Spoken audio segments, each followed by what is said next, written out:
네, 오늘은 고린도전서 11장 17에서 34절까지 나눠보려고 하는데요. 지난주 말씀 혹시 기억하시나요, 여러분? 예. 예, 뭐 기억나시는 게 뭐 있으시죠? 예, 뭐 여자의 머리에 무언가를 쓰는 그 이유에 대해서 지난주 말씀입니까, 여기? 한 달 전 말씀입니다. 지난번 지난번 고린도전서 말씀. 예. 하나님께서 정해주신 질서가 분명하고 그것이 모든 곳에서 그 질서가 존중되는 것이 마땅하다는 것, 그리고 그 질서가 존중될 때 우리는 가장 행복하다는 것. 그 질서는 무엇입니까? 남자와 여자에 있어서 여자가 먼저 지음받은 것이 아니라 남자가 먼저 지음을 받았고, 남자가 여자를 위하여 지어진 것이 아니라 여자가 남자를 위해 지어진 것이다. 이것을 분명하게 바울은 이야기하고 있고요. 그러나 주 안에서 남자만 있는 것이 아니라 여자도 있다는 것. 그리고 여자가 남자에게서 처음에 만들어진 것은 맞지만 그 이후에 모든 남자들은 다 여자에게서부터 나온다는 것을 기억하라. 그리고 여자의 머리가 남자라는 것을 여러분 지난 한 달 동안 기억하고 사셨습니까?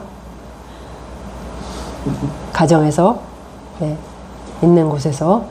그리고 또 남자분들은 자신의 머리가 그리스도라는 것을 기억하고 사셨습니까? 그렇게 우리가 그것만 기억하고 산다고 해도 정말 가정이 평화로워질 것 같습니다. 자, 오늘은 이제 지난번에는 남자와 여자에 관한 이야기였는데 오늘은 어떤 것에 관한 이야기일까요? 11장 17절에서 34절인데요. 먼저 17절 한번 읽어보도록 하겠습니다. 17절. 시작. 내가 명하는 이 일에 너희를 칭찬하지 아니하나니 이는 너희의 모임이 유익이 못되고 도리어 해로움이라. 먼저 너희 모임이 유익이 못되고 도리어 해로움이라. 모임이. 교회 안에 모임이 엄청 많죠. 교회 안에 사람들 참 많이 자주 모이죠. 그래서 코로나 때 세상 사람들이 얼마나 교회를 공격했는지 몰라요. 주일 예배 안 된다, 모이지 마라, 이제 그렇게 얘기했을 때 교회들은 고민이 됩니다. 그럼 수요 예배는 어떡하지? 그럼 사람들이, 아니 교회는 수요일도 모입니까? 네, 수요일도 안 되죠. 저 그럼 새벽 예배는요? 새벽에도 모여요, 교회는? 네, 우리는 교회 새벽에도 매일매일 모입니다. 예배란 이름은 다 절대 안 됩니다. 모이면 안 됩니다. 저 그러면은 소모임은요? 저 소모임 집에서 하는 건 괜찮을까요? 세상 사람들이 이구동성으로 한 얘기는 뭔가요? 교회는 도대체 왜 그렇게 자주 모이는 거야? 제발 그만 모여! 너희가 코로나의 주 산지야. 이런 공격을 받았는데요. 그만큼 교회는 참 많은 모임이 있습니다. 제가 일일이 다 얘기를 안 해도 여러분도 얼마나 많은 이름의 모임이 있는지 아시죠? 여성교회, 남성교회, 청년부 집사 모임, 당회, 재직회, 속회, 구역 모임, 제자반, 성경 공부 모임, 말로 할 수가 다 없죠. 이런, 독서 모임, 그래도 여성교회가 또 하나가 아니잖아요, 또. 네, 그렇죠. 이런 모임들은 많은 숫자가 모이기도 하지만 또 몇몇 사람이 이렇게 적은 규모로 모이기도 합니다. 또 공식적인 모임이 있는가 하면 또 비공식적인 교제의 모임도 많이 있습니다. 교회라는 이름 하에 모이는 것, 그 모임에 대해서 우리는 사도의 이 말 속에서 그 모임이 어떠해야 하는가를 알 수 있습니다. 너희의 모임이 어때야 된다고 바울은 말하고 있죠? 교회의 모임은 유익이 되어야 한다. 즉, 선한 효과가 있는 모임, 선한 열매를 맺는 모임이 되어야 한다는 것이죠. 이 크고 작은 모임들을 통해서 우리 안에서 하나님에 대한 믿음과 경외심이 자라가고 또 거룩한 삶에 있어서 진보를 보이고 우리의 옛사람이 점점 더 벗어지고 그래서 더욱더 새 생명 가운데 행하게 되는 그러한 유익을 이런 모임을 통해서 얻을 수 있어야 한다는 것입니다. 그런데 사도의 편지를 통해서 우리는 교회라는 이름으로 모였는데 유익은커녕 오히려 서로에게 해가 될 수도 있다는 것을 보게 됩니다. 게다가 이들의 모임은 몇몇이 모인 사적인 모임도 아니었고 공적인 모임으로 성찬을 행하기 위해서 모인 것인데도 말입니다. 우리는 우리의 신앙의 유익을 위해서 모여요. 그쵸? 그리고 여러 가지 또 신앙의 유익을 위해서 여러 일들을 행합니다. 그러면서 우리는 막연히 이렇게 생각하고 이렇게 기대하는 것 같아요. 어떻든 예배에 참여하면 안 하는 것보단 낫겠지. 그래, 1년 동안 제자반 모임에 참여했다는데 의의를 두자. 그래도 매일 성경을 읽고 기도를 하는 게 그렇게 안 하는 것보다는 훨씬 낫겠지. 그러나 매주 빠짐없이 예배에 참여하지만 신앙이 점점 더 퇴보할 수 있을까요? 네, 있습니다. 성경 공부 모임에 계속 참석하지만 어떤 사람의 마음은 점점 더 딱딱해질 수 있습니다. 놀랍지만 이런 일이 일어날 수 있습니다. 그러므로 우리는 성찬을 행한다, 예배에 참여한다, 무언가를 한다 라는 것에 의지해서는 안 됩니다. 바르고 합당한 마음이 무엇보다 중요하며 어쩌면 전부라고도 할 수 있습니다. 하나님께서 주신 선한 도구들을 사용하되 하나님을 사랑하고 또 경외하는 마음으로 바르게 사용할 때 이 모든 것들이 비로소 유익이 되는 것입니다. 성찬도 예배도 성경 읽는 것도 다 마찬가지예요. 이러할 때 화면을 한번 보시겠습니다. 이럴 때 하나님께서는 성령을 통해서 이 모든 시간들 속에 역사하셔서 열매를 맺게 하시는 것입니다. 이 모든 것들 가운데 우리가 이런 바르고 합당한 마음으로 참여할 때에 하나님께서 거기서 자신의 영으로 역사하셔서 여기 참여한 모든 신자들에게 유익이 있게 하시는 것이죠.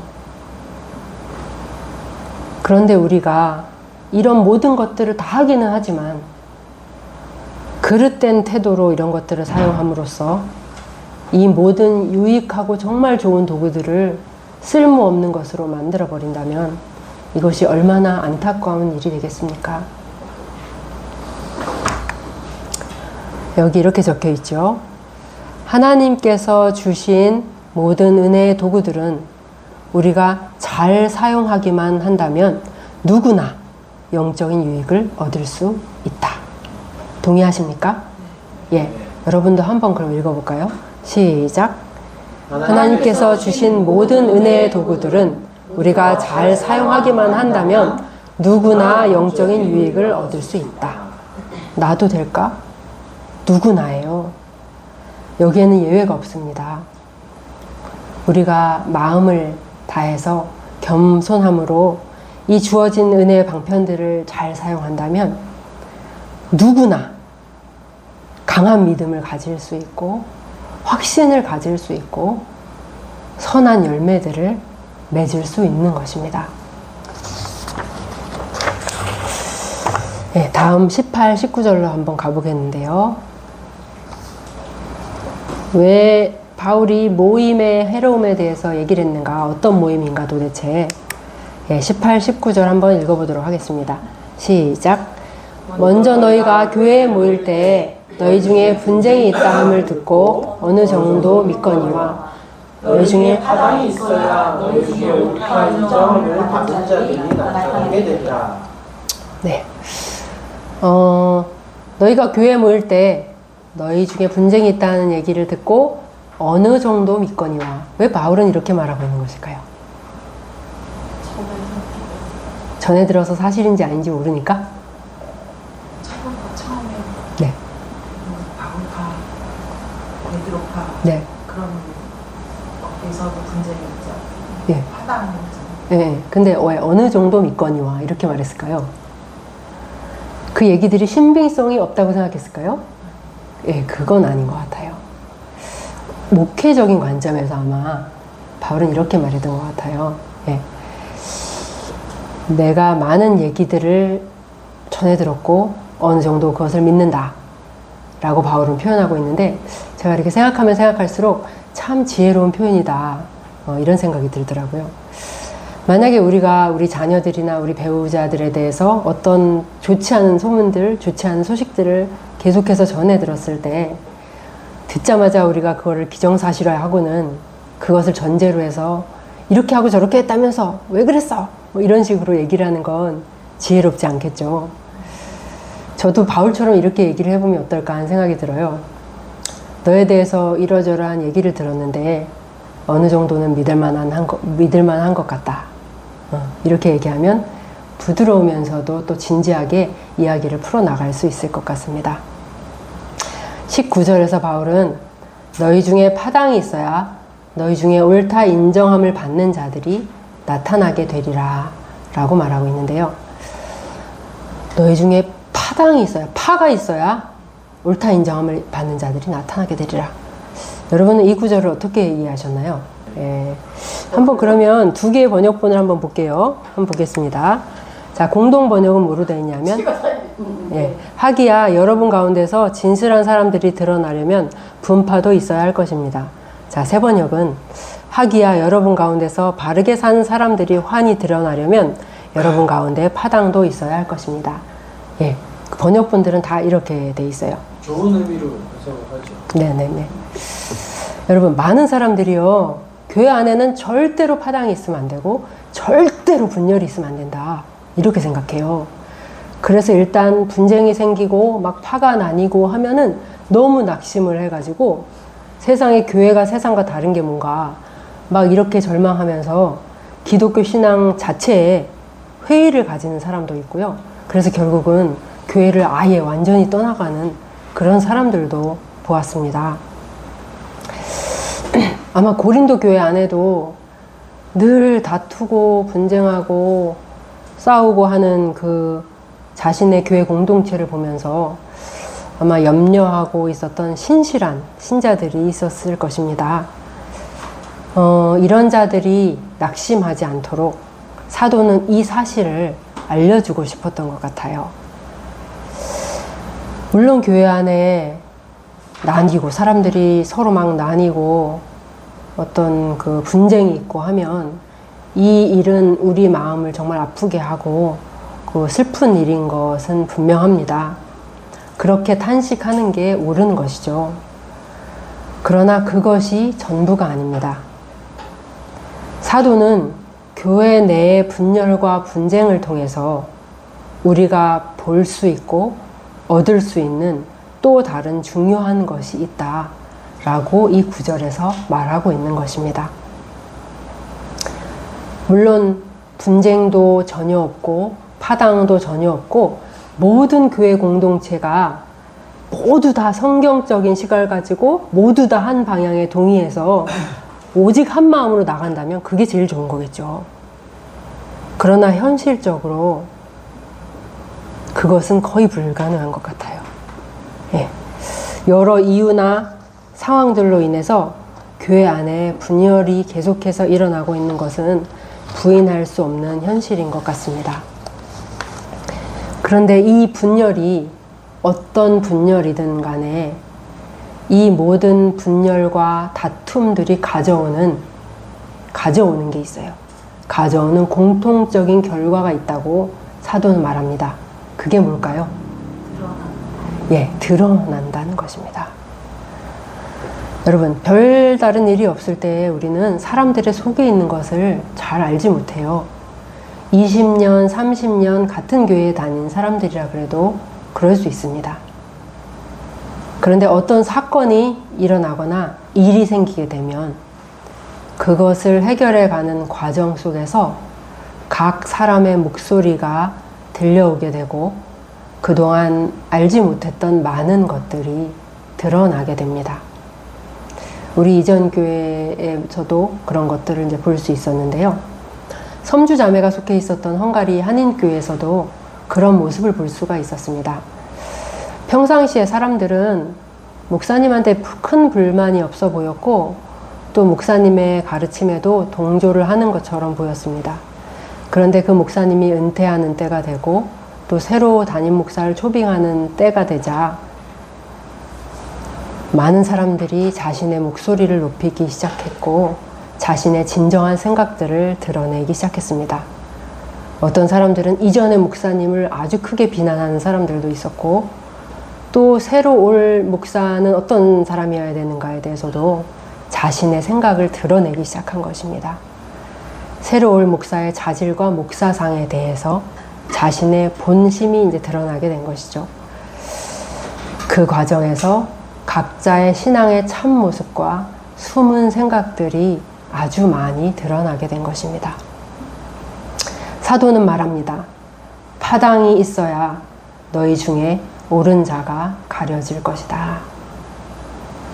이것은 파당이 꼭 있어야 한다는 말은 아니죠. 그러나 이런 분쟁과 파당 속에서 이러한 일들이 드러난다는 것입니다. 옳은 자와 그렇지 않은 자. 참되고 진실하게 행하는 그리스도인과 그리고 성경을 정말 자신의 삶의 기준으로 삼고 있는 그리스도인과 그리스도인으로 자처하지만 사실은 육신에 속해 있는 사람.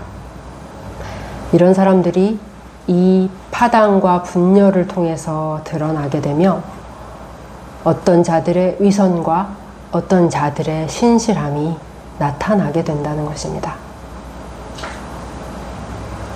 하나님께서는 이 교회의 혼란 속에서도 하나님의 영광을 위해서 일하시고 하나님의 백성의 유익을 위해서 일하시기에 이때 아주 많은, 다른 때에는 희미했던 많은 것들이 분명하게 보여지게 하시는 것입니다. 킹제임스 버전이 이제 번역이 잘 되어 있네요. 인정받는 자들이 너희 가운데에 밝히 드러나려면 너희 가운데에 이단 파당도 있어야 하는다. 이게 어떻게 보면 고난이랑도 비슷하게 연결을 지을 수 있는 것 같아요. 믿음 그냥 평탄하게 하는 사람. 그렇죠. 고난 가운데 우리의 믿음이 드러나잖아요. 드러나는. 그런 것처럼 교회 안에서 어떤 일 때문에 분쟁이 생기면 드러나기 시작해요. 왜냐하면 이 사람들이 여기에 속할지 여기에 속할지를 선택하거든요. 그걸 통해서 그 사람의 참 신앙과 참 모습이 이제 드러나기 시작하는 것이죠. 평소에는 다 하나고 전혀 몰랐었던 것들이 드러나게 되는 것입니다. 참된 교회라면 올바른 것들을 이야기하는 사람들이 인정받게 되겠죠. 네, 인정받지 못할지라도 참된 신자가 보기에 누가 하나님을 쫓아가는가를 알 수 있게 돼요. 그런 사람들이 드러나요. 그런 분쟁 속에서. 그렇죠. 그렇기 때문에 우리는 이제 얼마 안 되긴 하지만, 우리 교회 안에도 그런 일이 있을 수 있지만, 우리가 교회 안에서 어떤 온전히 하나 되고 화합되기는 커녕 어떤 다툼이 벌어지고, 그래서 이렇게 분열이 생기고, 갈라지고 하는 그런 모습들을 교회 안에서 보게 될지라도, 그런 날이 올지라도, 우리가 낙심하거나 또 절망하지 않을 수 있는 것은 하나님께서 이 모든 과정 속에서도 함께 하시며 마침내는 자신의 백성들에게 유익과 선을 이루어 주실 것을 우리가 믿기 때문입니다. 그러므로 우리는 어떤 어두운 때라도 우리의 믿음을 굳건히 지키고 변함없이 우리의 길을 묵묵히 갈 수 있는 것입니다. 네, 이제 바울은 본론으로 들어가는데요. 주제는 주의 만찬입니다. 주의 만찬. 여기서 우리는 당시의 주의 만찬이 어떻게 행해졌는가를 조금 살펴보아야 되는데요. 많은 학자들이 말하기를 초대교회 당시에는 애찬이라고 하는 그 공동 식사와 성찬식이 분리되지 않고 그냥 하나로 그렇게 행해졌다고 해요. 예. 그러니까 공동 식사와 성찬식이 그냥 겸해서 되고 그냥 하나처럼 그렇게 행해진 것입니다. 순서에 대해서 뭐 여러 얘기가 있지만 순서를 우리가 정확하게 알 수는 없어요. 어떤 학자들은 공동 식사를 먼저 한 다음에 그 식사 말미에 떡을 떼고 잔을 나눴을 것이다. 예, 그렇게 주장한 사람도 있고요. 아니다. 어떤 복음서나 고린도 전서를 보면 떡을 떼고 그 다음에 식사를 하고 식후에 이와 같이 잔을 이렇게 하기 때문에 떡을 떼고 식사를 하고 그 다음에 잔을 나눈 것이 아닌가, 또 이렇게 이야기하는 사람들도 있습니다. 그런데 뭐 순서가 제일 중요한 건 아니니까요. 이 성찬과 함께 있는 이 식사가 애찬이란 이름, 즉 사랑의 만찬이라고 불린 이유는 그 많은 가난한 형제자매들이 많았잖아요. 그 당시에 노예들도 많았고요. 그런데 이들을 위해서 이 시간에 정말 풍성한 식탁이 차려졌기 때문이에요. 그래서 이곳에 온 평상시에 잘 못 먹고 살았을 거 아니에요. 굶기도 했을 것이고요. 이들이 이곳에 와서 정말 다른 지체들이 자신을 위해서 차려준 그 음식들을 보면서 감사하면서 또 이들의 헌신을 높이면서 그렇게 이들은 마음껏 먹고 마신 것입니다. 이건 하나의 사랑의 축제였어요. 사랑의 축제. 사도행전에도 보면 이런 말씀 있잖아요. 집에서 떡을 떼며 기쁨과 순전한 마음으로 음식을 먹고, 기쁨과 순전한 마음으로 음식을 먹는, 이건 잔치였어요. 기쁨의 잔치요. 서로 사랑이 베풀어지는 식탁이었어요. 그런데 이 애찬이 점점 변질되어 버린 것입니다. 즉 세상에서 행하던 방식들과 세속적인 가치관들이 교회 안으로, 성찬식 안으로 들어오게 된 것이죠. 당시의 사회, 당시의 고린도는 이제 로마의 식민지였잖아요. 특별히 그 로마 사회의 만찬의 모습을 보면 이런 것들을 우리가 조금 더 잘 이해할 수 있는데요. 사실 그런 관습은 지금도 계속되는 관습이긴 해요. 하나님 없는 세상에서는 중요한 게 이게 격이 맞는가 하는 거예요. 격이 맞는가 맞지 않는가. 이런 게 인간관계에서 굉장히 중요해요. 예. 그래서 이렇게 끼리끼리 어울리는 것이죠. 예. 외교에서도 여러분 이런 기사들을 많이 봤을 것 같은데요. 미국의 바이든 대통령이 왔는데 외교부의 말단 과장이 나갔다. 그럼 이제 난리가 나는 것이죠. 미국 대통령에 대한 모욕이다. 외교적 큰 결례다. 막 이러면서. 예. 왜 그렇죠? 격이 안 맞는 거예요. 이거는 무시하는 거예요. 예. 여러분 공식 만찬, 국빈 만찬 이런 자리도 다 마찬가지예요. 자리가 오면은 마음대로 앉을 수 있는 게 아니에요. 다 자리 정해져 있어요. 뭐에 따라 정해져 있을까요? 예, 그 사람의 지위, 그 사람의 격에 따라서 다 비슷한 사람끼리 이렇게 앉을 자리가 정해져 있습니다. 당시 로마 사회도 그랬죠.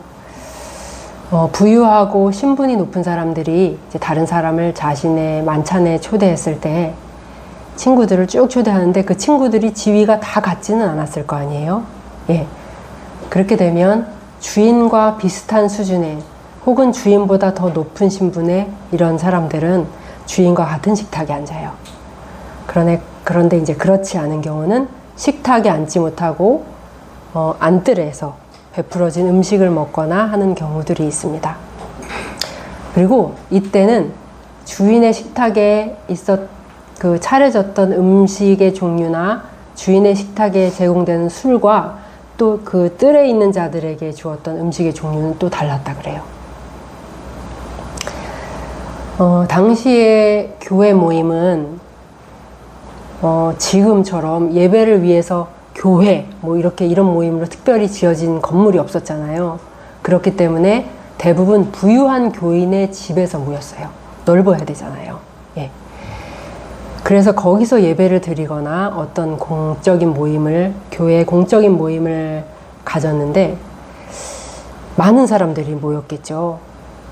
많은 사람들이 모였을 텐데 누구는 주인의 식탁에 앉고 누구는 바닥에 서 있거나 뭐 안뜰에 앉거나 아마 그렇게 됐을 것입니다. 그래서 거기서 식사를 했겠죠. 자, 시간적인 여유도 많고 주인하고 자주 교제하던 그 같은 급에서 자주 사회에서 교제하던 그런 부유한 교인들은 자연스럽게 주인의 식탁에 앉았을 것입니다. 많은 사람들이 자리를 잡고 이제 사람들은 하나 둘씩 자신들이 싸온 음식을 풀어놓기 시작했습니다. 부유한 사람들과 가난한 사람들이 싸온 음식의 차이가 많았겠죠. 예. 양도 질도. 부자교인들은 자신들이 싸온 풍성하고 좋은 기름진 음식들을 나누지 않고 자기 앞에 두는 거예요. 그리고는 자기들끼리 앉아서 비스듬히 앉아서 자기들만의 만찬을 먼저 먹기 시작한 것입니다. 다른 형제가 굶든 아니면 아직도 오지 않은 사람들이 많든 상관하지 않고 배가 터지도록 먹고 마신 것입니다. 맨 끝부분에 33절에 보면 사도가 부자교인들한테 서로 기다려라 이렇게 말하는 부분이 있잖아요. 이렇게 말한 걸로 봐서 가난한 교인들은 겨우 일을 마치고 허겁지겁 이 예배 모임에 참석하는 경우들도 있었던 것 같아요. 그리고 이들 중에는 미처 먹을 것을 싸우지 못한 그럴 정도로 형편이 좋지 않은 자매들도 있었을 것입니다. 이들이 늦게 그 성찬의 장소에 딱 도착했을 때 이들 눈앞에 펼쳐진 광경은 어떤 것이었을까요?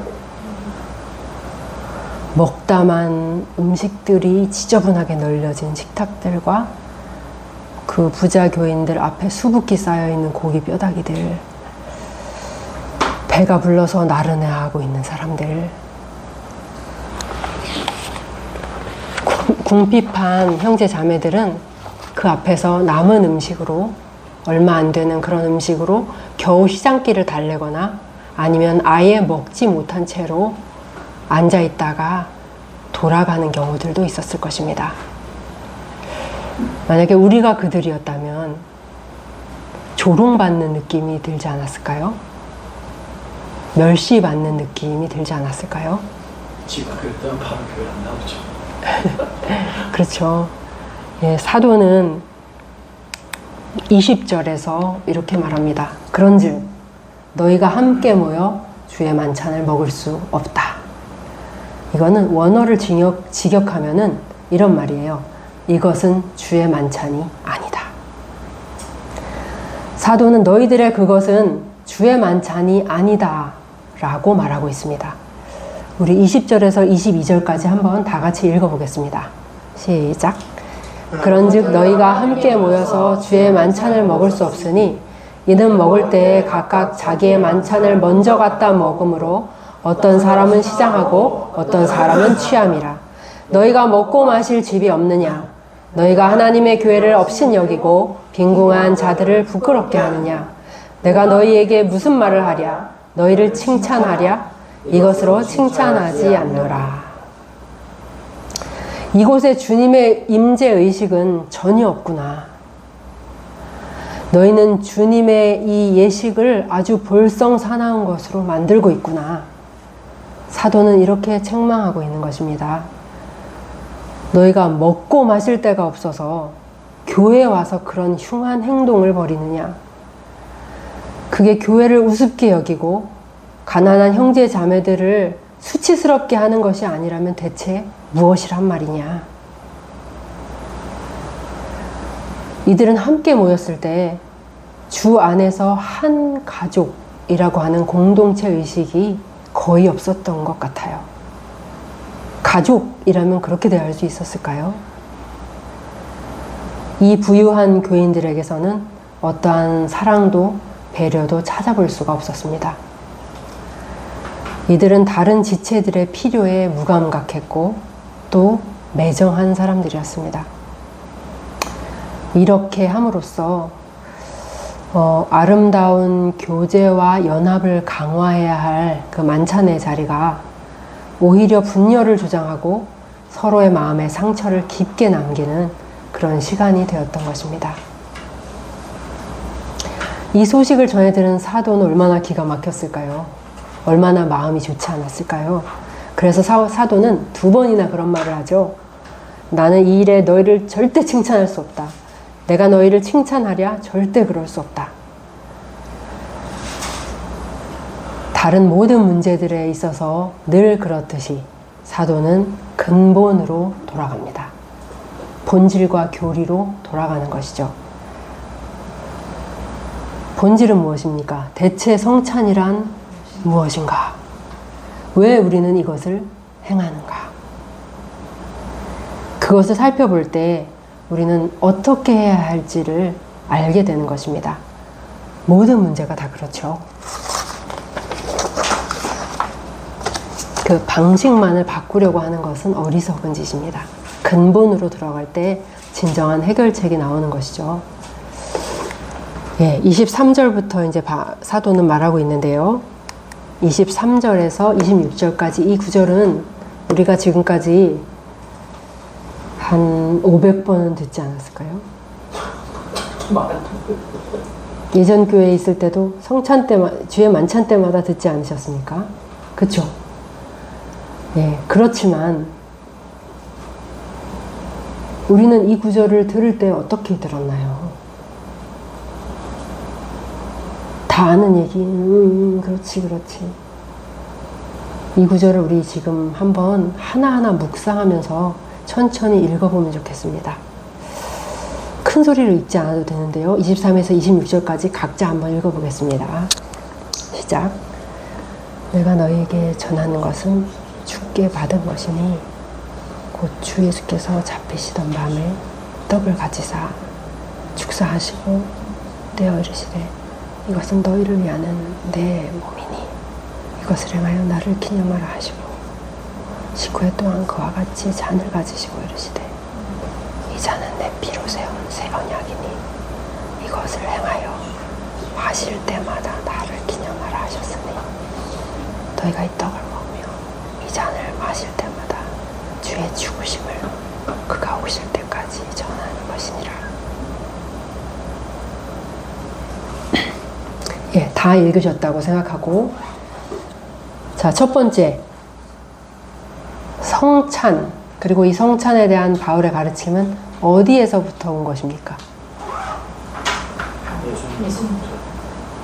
예, 주께 받은 것이다 라고 말하고 있죠. 예. 여러분, 사도들이 성찬을 만든 것이 아닙니다. 주님이 직접 명하신 것이에요. 이 성찬은. 그리고 그것에 관한 어떠한 가르침도 내가 만들어내거나 내가 고안해낸 것이 아니다. 이 모든 것은 주님께로부터 받은 것이다 라고 사도는 말하고 있습니다.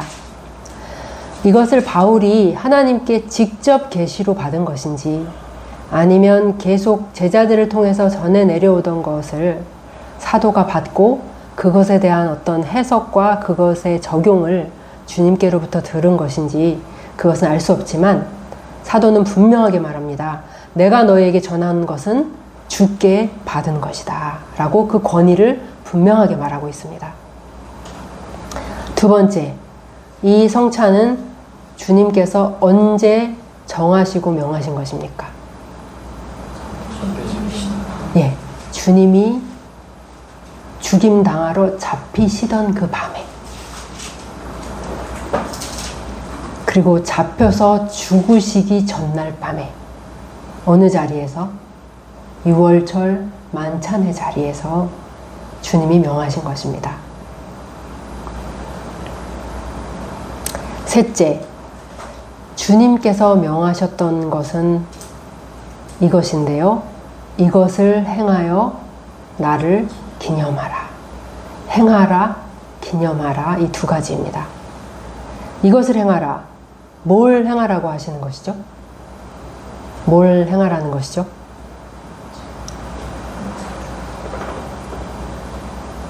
모르십니까? 그러니까 구체적으로 뭘 하라고 하시는 것입니까? 예, 떡을 준비하고 떼고 또 잔을 준비하고 나누고. 예. 많은 사람들이 저기 성찬을 왜 합니까? 라고 물으면 주님의 죽으심을 기념하기 위한 것이죠 라고 대답합니다. 예, 틀린 말 아니죠. 그런데 그냥 그렇게 주님의 죽으심을 기억하기 위한 것이라면 그냥 주님의 죽으심에 대한 설교를 들으면 되지 않습니까? 왜 이런 예식을 행하라고 하신 것일까요? 설교를 듣고는 못하나요? 행위 그 자체가 문제죠. 그럼 그 행위 자체가 어떤 것이 있다는 것이죠, 그 안에. 그쵸? 주님께서 의도하신 어떤 것이 그 행위 속에 있다는 것이죠. 그쵸? 단순히 주님의 죽으심을 기억하기 위해서라면 설교를 들으면 되잖아요. 내가 왜 죽었는지, 예수님이 왜 십자가에서 죽으셨는지를 네. 그것을 왜 그냥 설교를 듣고 그래도 될 것을 이런 예식을 정해주시고 그것을 행하라 라고 말씀하셨는가. 이런 예식을 실제 행함으로써 하나님께서 우리에게 주시고자 하시는 유익이 있기 때문이에요. 여러분, 우리는 복음을 글로 읽기도 하고 또 설교를 통해서 전해 듣기도 하면서 이것으로부터 많은 것을 배우고 또 영향을 받습니다. 그런데 여기에 더해서 주님은 눈으로 볼 수 있는 복음을 우리에게 또 주신 것이에요. 왜냐하면 시각적인 것이 우리에게 굉장히 큰 영향을 미치기 때문이에요. 눈에 보이도록, 눈에 보이는 복음으로 주신 두 가지가 뭐죠? 만찬과 침례죠. 예. 다른 것들은 들어서 듣는 복음이지만, 읽는 복음이지만, 이것은 우리가 눈으로 보는 복음입니다. 또 예수님은, 자, 떡과 잔이 내 눈앞에 있느냐? 그럼 이제 됐다. 라고 하시지 않고, 그것을 모두 다 받아서 먹어라. 다 마셔라. 라고 얘기하세요. 마태복음에 보면 그렇게 기록되어 있습니다. 받아서 먹으라. 너희가 다 이것을 마시라. 먹고 마시는 것이 중요하다라고 말씀하시는 것 같아요. 그쵸? 여러분, 직접 먹고 마시는 것은 중요합니다. 몸에 좋은 음식, 맛있는 음식이 날마다 차려져 있어도 우리가 그것을 먹지 않는다면 우리는 결코 건강해질 수 없고 또 살 수도 없습니다. 여러분, 진수성찬이 앞에서 막 차려져 있는데 그 맛있는 냄새를 아무리 맡는다 해도 그게 우리에게 무슨 유익을 줍니까? 어떻게 해야 되죠? 먹어야 되는 것입니다. 먹을 때 그것이 내 안에 들어와 나와 하나가 되고 내 양분이 되는 것입니다. 복음 속에서 주님의 죽으심이 날마다 선포되지만 성경에서 그것을 매일매일 읽고 있지만 풍성한 영의 양식들이 날마다 눈앞에 펼쳐져 있지만 날마다 주마다 귀에 들려지고 있지만 우리가 그것을 먹지 않는다면, 즉 믿음으로 취하지 않는다면 그것은 우리에게 아무런 양식이 되지 못합니다. 이 양식들을 믿음으로 받지 않는 한 그것은 여러분의 영혼에 어떤 힘도 되지 못하고 여러분 영혼의 생명도 되지 못합니다. 계속 듣고 오랫동안 배우다 보면 그냥 그 주님의 죽으심이 내 생명이 되고 복음이 내 양식이 됩니까? 그렇지 않습니다. 참된 믿음과 신뢰와 바라봄이 있어야 합니다.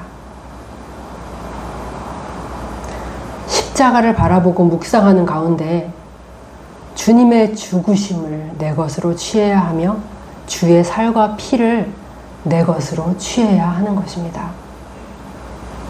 그때 하나님의 떡이 하늘에서 내려와서 나의 생명이 되는 것입니다. 성찬식을 행하면서 여러분은 무엇을 생각하시고 또 무엇을 바라보십니까? 우리의 성찬은 어떠한가요? 그 속에서 우리는 우리를 위해서 찢기신 그 살과 십자가에서 쏟아져 내리는 그 피를 우리 영혼은 믿음으로 보고 있나요? 우리는 골고다에 서 있습니까? 그 시간에? 하나님이신 그분이 왜 그렇게 찢기셔야 했고 왜 그렇게 상하셔야만 했는지 여러분은 그것을 생각하십니까? 그럴 때 우리의 마음은 어떻습니까? 그것을 묵상하고도 죄에 거하는 자신이 아무렇지도 않게 여겨질 수 있을까요? 이사야는 우리에게 이렇게 말합니다. 여러분 너무나 잘 아시는 구절이죠. 그가 찔림은 우리의 허물 때문이요 그가 상함은 우리의 죄악 때문이라. 그가 징계를 받음으로 우리가 평화를 누리고 그가 채찍에 맞음으로 우리는 나음을 받았도다.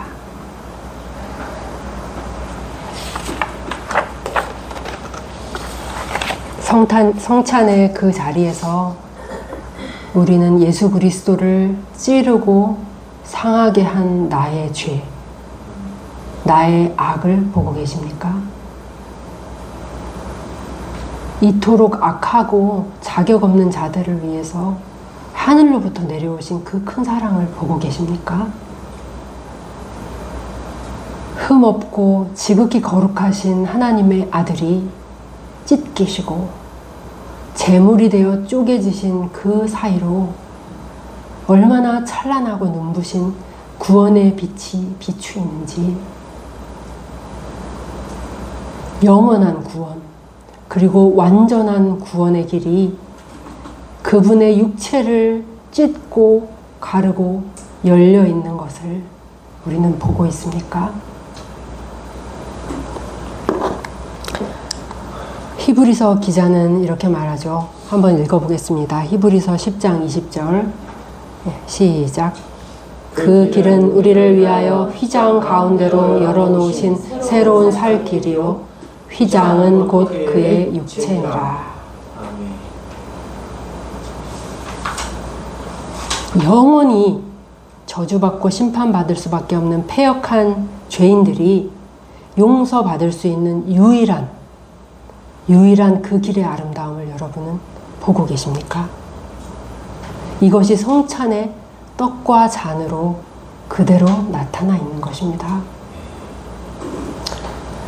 사도는 말합니다. 너희가 이 떡을 먹으며 이 잔을 마실 때마다 무엇을? 주의 죽으심을 그가 오실 때까지 전하고 선포하는 것이다. 이 떡을 먹으며 이 잔을 마실 때마다 교회는 그 성찬 속에서 하나님의 죽으심이라는 창세 이래로 가장 놀랍고 위대한 이 사건을 강력하게 세상에 선포하고 선언하는 것입니다. 전하는 것입니다.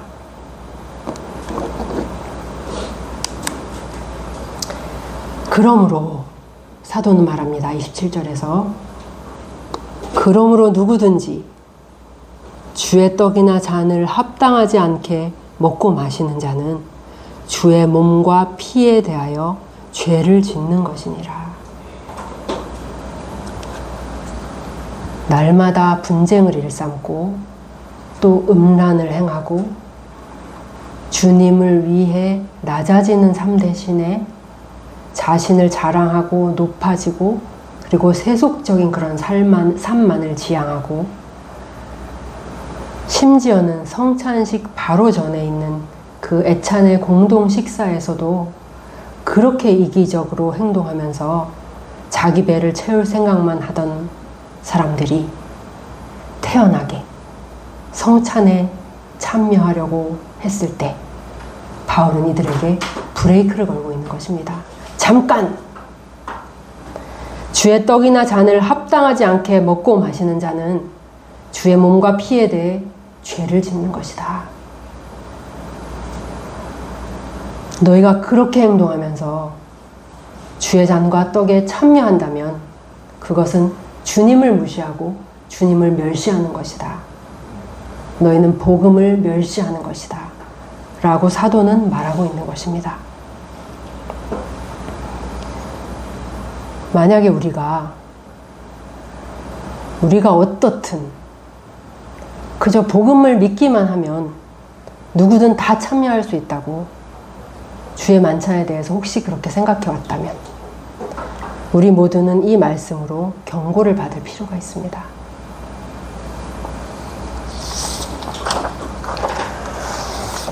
사도는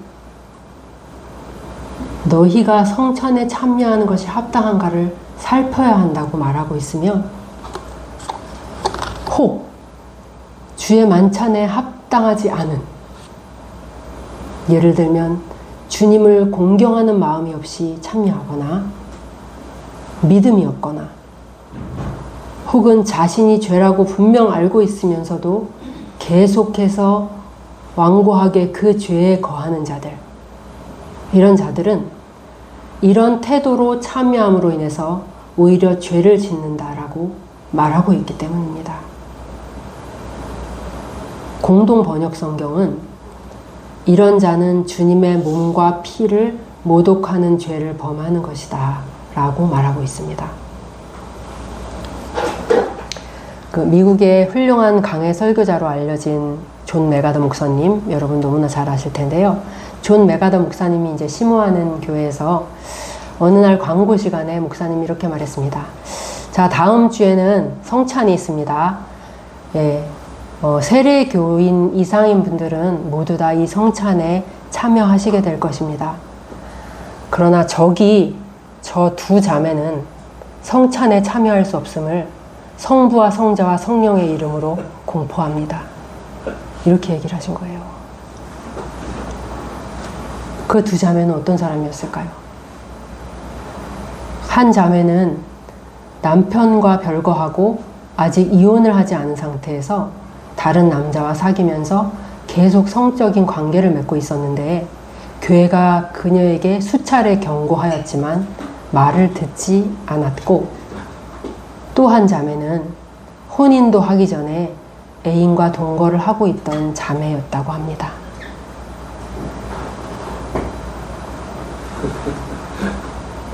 회개하려는 마음이 없는 완고함으로 계속해서 죄에 거하는 상태에 있는 자들이 아무렇지도 않게 성찬에 참여한다면 그것은 주의 몸과 피를 욕되게 하는 것입니다. 그러므로 우리는 자신을 돌아보고 난 후에 자기를 살피고 그 후에야 이 떡과 이 잔을 먹고 마셔야 한다고 사도는 말하고 있습니다. 28절, 29절 한번 읽어보겠습니다. 네, 여기 띄어져 있는데요. 28절, 29절 시작. 사람이 자기를 살피고 그 후에야 이 떡을 먹고 이 잔을 마실지니 주의 몸을 분별하지 못하고 먹고 마시는 자는 자기의 죄를 먹고 마시는 것이니라. 여기 개역개정에는 자신의 죄를 먹고 마신다 이렇게 되어 있는데요. 이 죄라고 번역된 이 헬라어 단어는 죄라는 의미보다는 심판, 정죄, 단죄 이런 의미가 있어요. 그래서 다른 번역본들은 다 그렇게 맞게 번역이 되어 있습니다. 여기 한번 보시면 새 번역에는 죄를 먹고 마시는 게 아니라 자기에게 내릴 심판을 먹고 마시는 것입니다. 이렇게 되어 있고 공동 번역에는 자기 자신을 그것은 단죄하는 것입니다. 킹 제임스에는 자기를 위하여 정죄를 먹고 마시느니라 이렇게 되어 있습니다. 즉 합당하지 않게 주의 떡과 잔을 먹고 마시는 자는 무엇을 먹고 마신다고요? 자기에게 내려질 심판을 먹고 마신다라는 뜻입니다. 주의 몸을 분별하지 못하고 참여하여 먹고 마시는 자는 자신에게 임할 심판과 징계를 먹고 마시는 것이라는 것입니다. 그런데 고린도 교인들 중에는 합당하지 않게 성찬에 참여하는 자들이 많았고 실제로 이 일로 인해서 교회 공동체는 아주 큰 어려움을 겪고 있었어요. 30절에 보면 그러므로 너희 중에 약한 자와 병든 자가 많고 잠자는 자도 적지 아니하니. 약한, 병든, 잠자는 이 모든 말에는 현재 시제가 쓰여져 있는데요. 이것은 이 일이 하나님께서 고린도 공동체 안에서 지금 현재 행하시는 일이라는 의미를 가지고 있습니다. 분쟁하고 교만하고 세속적이며 교회의 하나됨을 해치는 이기심으로 행동하는 자기 자신을 돌아보지 않고 부주의하고 불경건한 태도로 주의 만찬에 참여하는 일로 인해서 고린도 교회 성도들 가운데 어떤 일이 있었습니까? 몸이 허약한 자들이 많아졌어요. 병든 자들이 많아졌어요.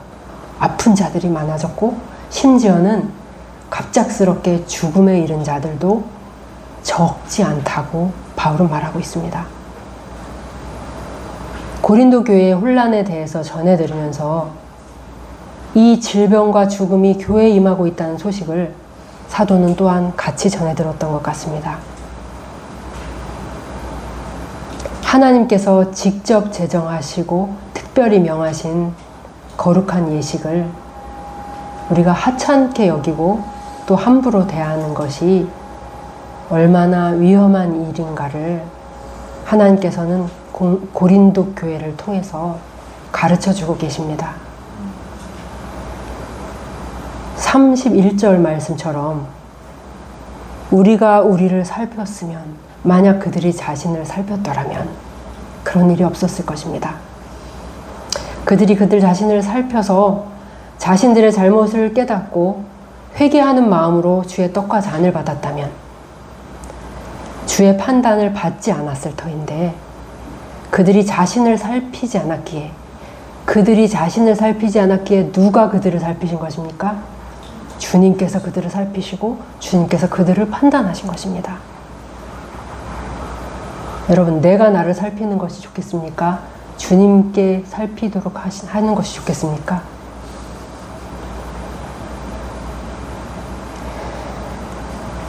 자기 자신을 돌아보지 않고 뉘우치지 않았던 고린도 교회는 주님의 징계를 자초하고 말았습니다.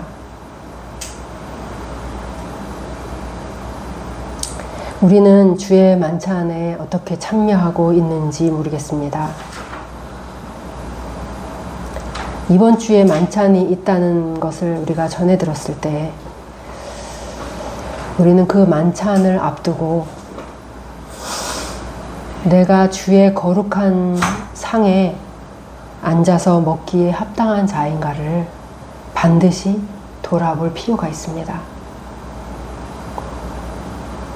자신을 깊이 살피지 않고 그 떡과 잔을 가벼이 먹고 마셨던 고린도의 형제 자매들은 이 일로 인해 병들었고 허약해졌고 또 죽음의 형벌을 받았습니다. 물론 이 징계와 징벌이 결코 최후의 형벌은 아닙니다. 오히려 최후의 형벌을 막기 위해서 하신 일이라고 사도는 말하고 있습니다. 32절 한번 읽어볼까요? 32절 다시 한번 읽어보겠습니다. 시작. 우리가 판단을 받는 것은 주께 징계를 받는 것이니 이는 우리로 세상과 함께 정죄함을 받지 않게 하려 하심이라.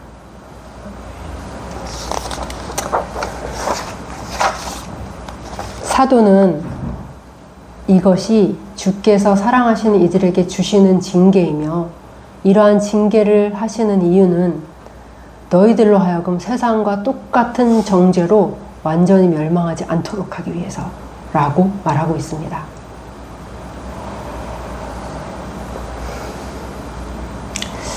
혹 우리의 삶에는 이러한 주님의 징계로 보이는 것들이 있나요?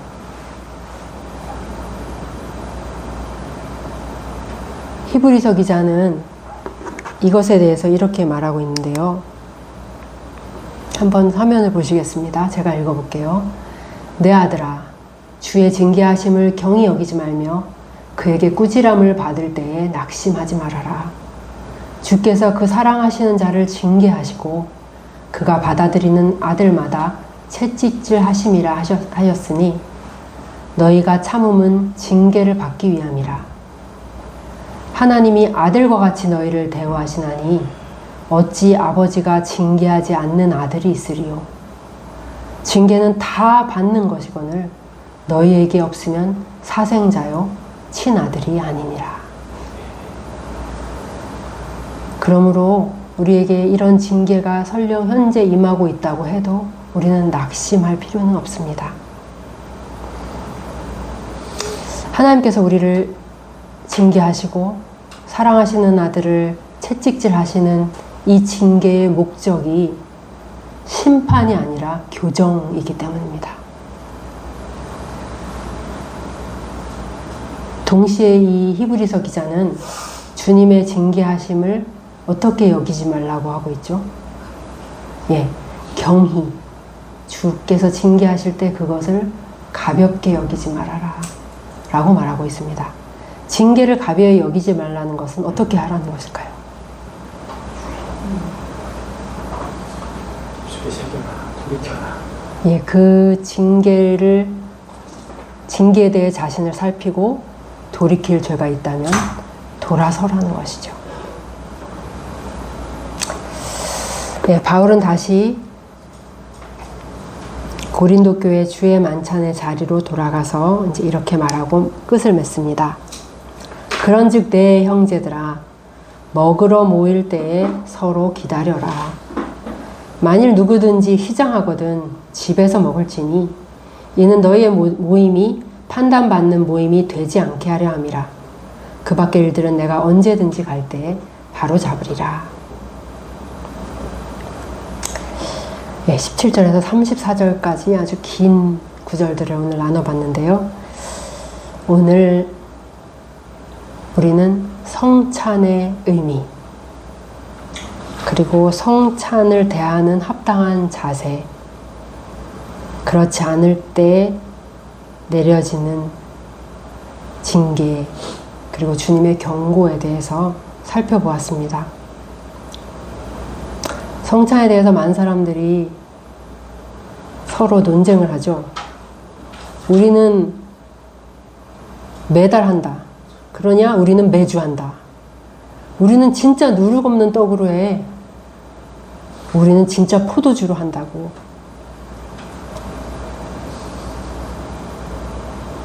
저 사람들은 우리는 매달 하는데 큰 교회 봐봐. 3달에 한 번씩 한대. 여러분, 가장 중요한 건 이런 게 아니죠.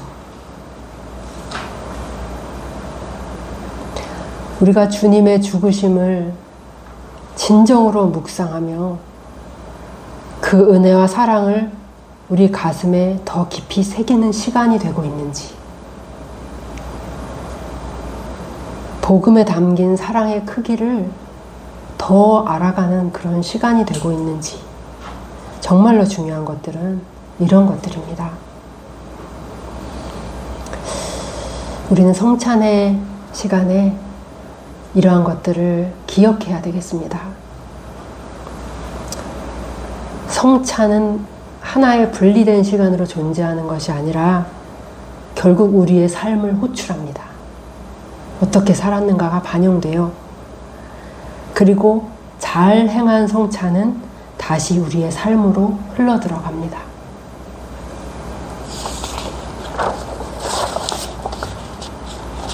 우리가 매달 행하는 성찬은 우리의 삶에 흘러들어가고 있나요?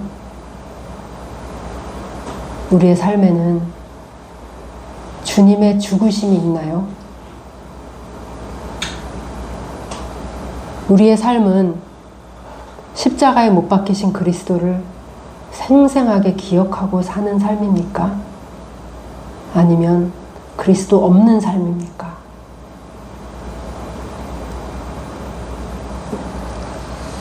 성찬을 앞두고 우리는 반드시 자신을 살핀 후에 주의 떡과 잔에 참여해야 하겠습니다. 그래서 합당하지 않게 참여함으로 인해서 주님의 심판과 징계를 불러오는 일이 없도록 해야 하겠습니다. 오늘 마침 주의 만찬이 있는데요. 이 주의 만찬의 자리가 어떤 자리가 되기를 원하시나요? 주님께서 어떤 은혜를 베풀어 주시기를 원하시나요? 이 만찬을 행하기 전에 모두 함께 잠깐 기도하는 시간을 갖겠습니다.